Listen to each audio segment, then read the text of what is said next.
How ordinary people became cruel in just 36 hours. They were not criminals. They were not violent.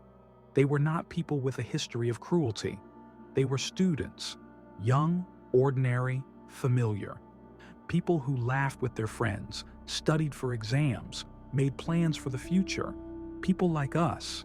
And yet, within days, something inside them began to shift, not because of who they were, but because of where they were placed. This is not a story about monsters. It is a story about how situations shape identity, how roles rewrite morality, and how power quietly changes the mind. We want to believe that good and evil are opposites, that morality is something we carry within us like a shield, that we would recognize the moment when we crossed a line. But what if the line is not where we think it is? What if it is not a dramatic moment of choice, but a series of small, almost invisible steps? A louder tone from a guard, a lowered gaze from a prisoner, a command, an apology, a silence. Human behavior does not transform with a single decision. It transforms through context. And in 1971, in the basement of Stanford University, a situation was created where power was given, identity was stripped, and the boundaries of the self began to dissolve. This is the story of how ordinary people became cruel, and how quickly we can forget who we are when the environment teaches us to. So the question is not, why did they do it? The question is, what would we do if we were them? 1. The world that made this experiment possible. The year is 1971. The United States is a country sitting on a fault line. The Vietnam War is tearing the nation apart. Protests flood the streets. Students clash with police. Institutions are losing their authority. The idea of order is beginning to fracture. And underneath all of this, a quiet question is forming in the culture. Are people naturally cruel, or do systems make them cruel? Psychologist Philip Zimbardo is not satisfied with theories. He doesn't want to debate morality from a distance. He wants to see what happens when power is real, immediate, and unchallenged. Not through textbooks, not through surveys, but through experience. He wonders, if you place ordinary people into a situation where one group has power and the other group has none, what will happen? Will the powerful show restraint, compassion, fairness, or will something darker emerge? This was not curiosity born of cold calculation. It was a reflection of the world at that time. Television showed police clubbing protesters in the street. Soldiers followed orders that violated their conscience. Governments justified brutality in the name of keeping order. Zimbardo wanted to know, is the problem the individuals or the roles they are placed into? So he creates an experiment, a controlled microcosm of power, a place where identity can be reshaped by context.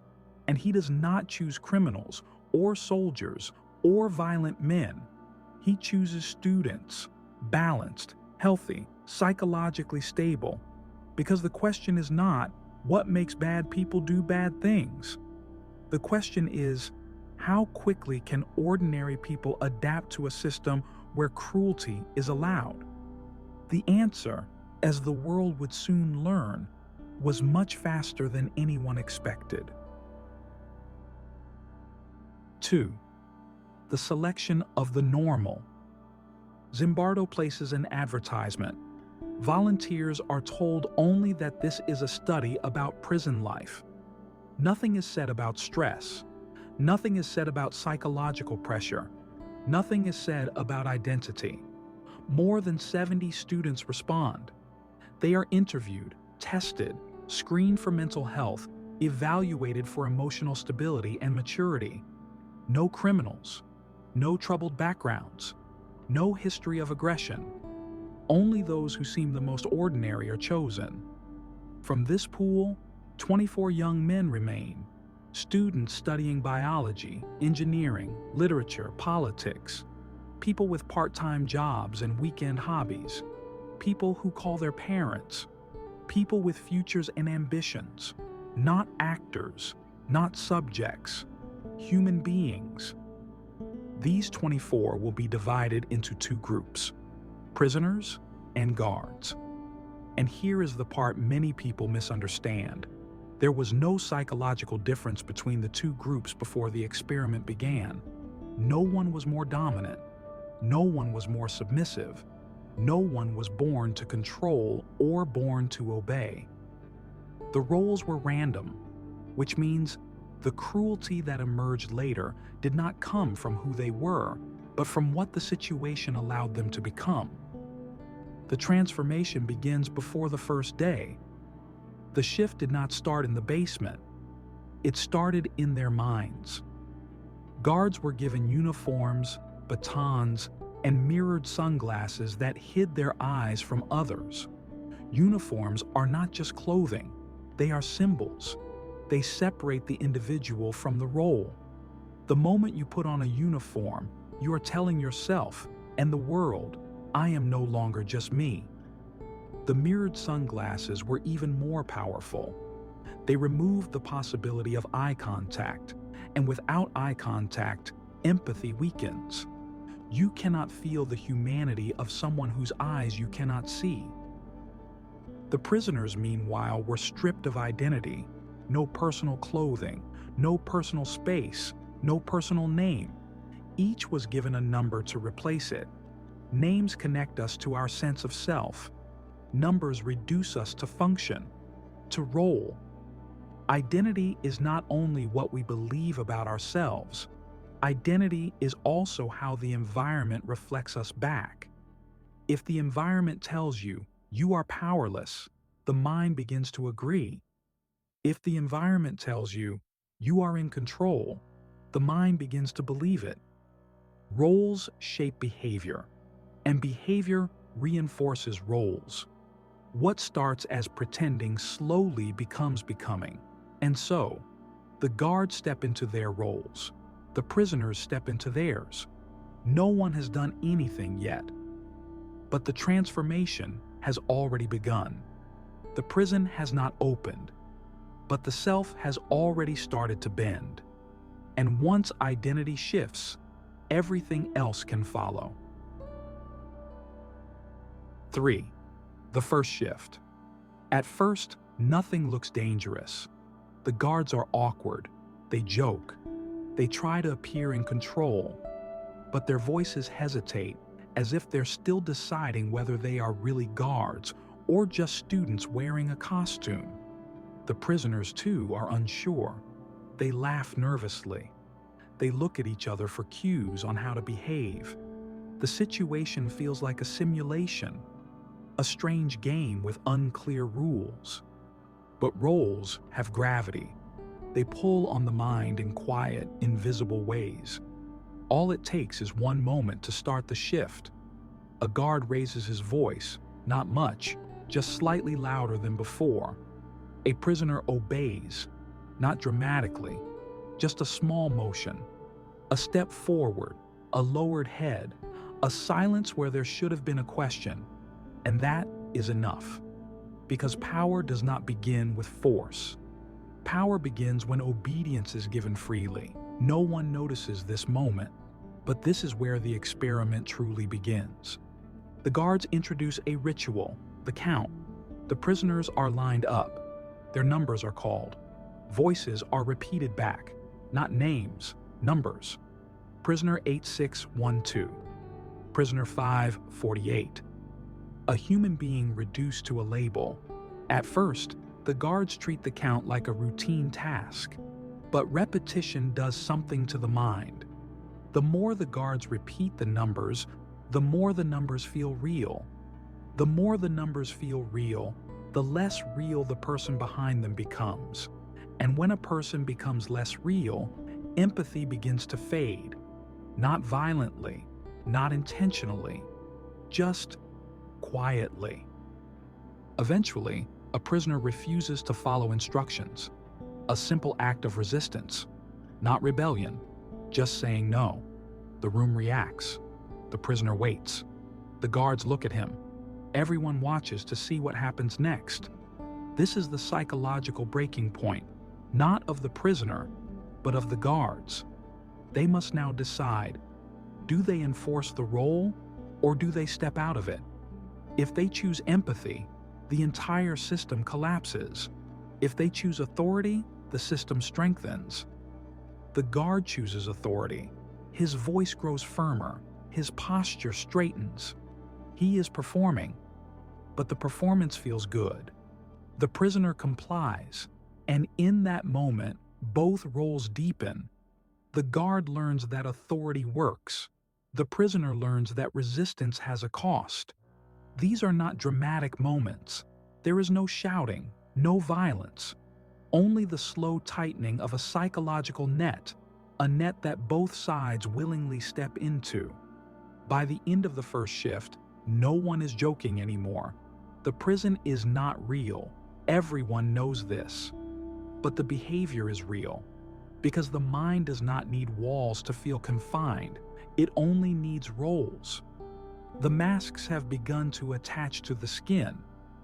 What was once an experiment is now becoming a reality, and reality is a powerful teacher. 4. The descent begins. It happens in the small things: a longer stare, a firmer order, a command repeated without explanation. The guards are not cruel yet, but they have begun to enjoy being listened to, and the prisoners are not broken yet, but they have begun to expect consequences. This is the invisible turning point. Power does not announce itself. It grows quietly, like a shadow. On the second day, the prisoners resist. It is not strategic. It is not organized. It is human. They push back. They refuse to line up. They cover their identification numbers. They block the cell doors with their beds. It is the last flicker of self. A final attempt to say, I am still me. The guards are caught off guard, confused, uncertain, but something inside them does not like the loss of control, and when control is threatened, power reacts. They grab fire extinguishers. They blast the prisoners with cold, compressed air. They storm the cells. No one told them to do this. There were no instructions, no script, no suggestion of escalation. They did it because the role allowed it. And once someone learns they can do something, they begin to learn that they want to. After the rebellion, everything changes. The guards are no longer hesitant. Their voices do not waver. Their orders no longer sound like requests. They begin to think of themselves not as students playing guards, but as guards maintaining order. The prisoners, meanwhile, no longer resist in the same way.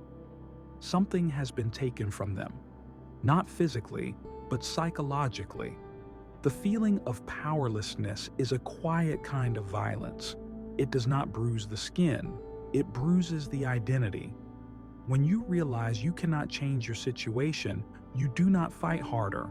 You stop fighting. From this point on, the guards do not need to be violent. They only need to give instructions. Stand up, sit down, do push-ups, repeat your number, stay silent.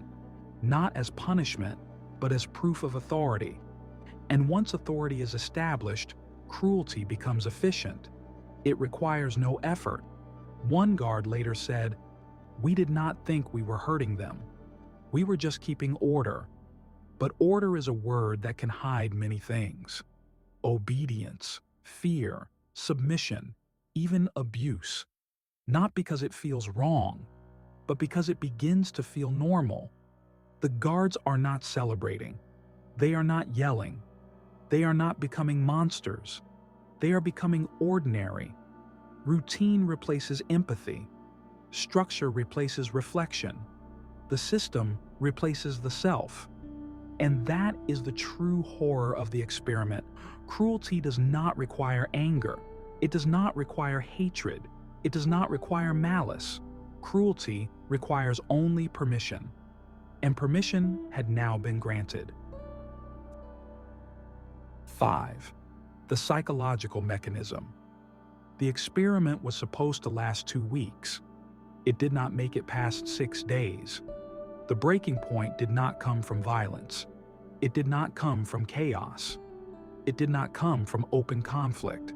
It came from silence, from the quiet collapse of the self. One of the prisoners, number 8612, begins to show signs of emotional distress. He is not being beaten. He is not being tortured. He is being treated as if he does not exist. He tries to speak. He is ignored. He tries to explain that he is losing control. He is told to act like a man. The guards laugh. He begins to cry, to shake. His voice breaks. He no longer remembers that he is a participant in an experiment. He believes he is a prisoner. His identity has been rewritten. Zimbardo brings him to a separate room, talks to him, explains that he is free to leave. But the prisoner does not leave. He says, "I can't." He speaks as though there is no world outside the basement, no life beyond the number sewn onto his uniform, no self beyond the role assigned to him. This is when Zimbardo realizes the truth. The experiment is no longer an experiment. It has become real. The guards are changing too. We often assume that psychological harm happens only on the side of the powerless. But the guards are changing as well. They speak less to each other as individuals. Their conversations become more about rules, discipline, control, maintaining order. They begin to believe that their behavior is necessary, that they are doing what must be done, that they are the structure holding chaos back. This is the most dangerous form of cruelty, cruelty that believes it is responsibility. One guard later said, "I wasn't proud of what I did, but I believed it was the right thing." This is how systems justify harm, not through hate, but through purpose. On the 6th day, Christina Maslach, a young graduate student, visits the basement. She sees the prisoners, silent, exhausted, no longer speaking to one another. She sees the guards, calm, detached, comfortable in their authority. And she sees Zimbardo not as a researcher observing a situation, but as a superintendent defending a system. She does not see an experiment. She sees abuse. She tells Zimbardo, "I don't recognize you anymore." And for the first time, he hears himself from the outside. The spell breaks. The experiment ends. And yet, it did not end because a rule was broken. It did not end because the system failed. It ended because someone remembered that these were people. Because the most dangerous thing in the world is not cruelty itself. It is the moment when we stop seeing each other as human. 6. The collapse. It would be easy to walk away from this story with distance, to say, "I would never do that," to place ourselves on the side of morality, as though cruelty is something that belongs to other people. But the Stanford prison experiment does not allow us that comfort, because the people who became guards and the people who became prisoners were the same background, same age, same education, same personalities. The only difference was the situation. And if a situation can reshape identity that quickly, then the question is no longer, "Who am I?" The question is, "Who am I allowed to be?" We like to believe that morality is strong, that it is something we hold inside us like a weapon, that when pressure comes, we will resist. But the experiment shows something else. We do not rise to our ideals. We fall to our environment. The guards did not become cruel because they were evil. They became cruel because cruelty was permitted. The prisoners did not become submissive because they were weak. They became submissive because power reshapes the mind, and Zimbardo did not lose perspective because he intended harm. He lost perspective because the role consumed him too. No one is immune to context, not the powerful, not the powerless, not the observer, not us. So the real question is this: if we were given power that could not be challenged, if we were placed in a system where obedience was expected, if we were surrounded by others doing the same, what would we do? Would we speak up? Would we resist? Would we remember ourselves? Or would we, slowly and quietly, become someone we no longer recognize? The experiment does not answer the question, it asks it. To us, the prison was dismantled, the uniforms were returned, the basement was cleaned, the experiment ended. But the lesson did not, because the line between good and evil is not drawn between people. It is drawn inside each of us, and it moves depending on where we stand. The next time we see cruelty in institutions, in workplaces, in relationships, in ourselves, we should remember this: evil does not begin with hatred. It begins with permission. And the moment we stop questioning the role we are playing is the moment we lose the ability to choose who we become. The end. If you liked video, please leave a like and subscribe. Comment other experiments and stories you want me to cover. Thanks for watching video.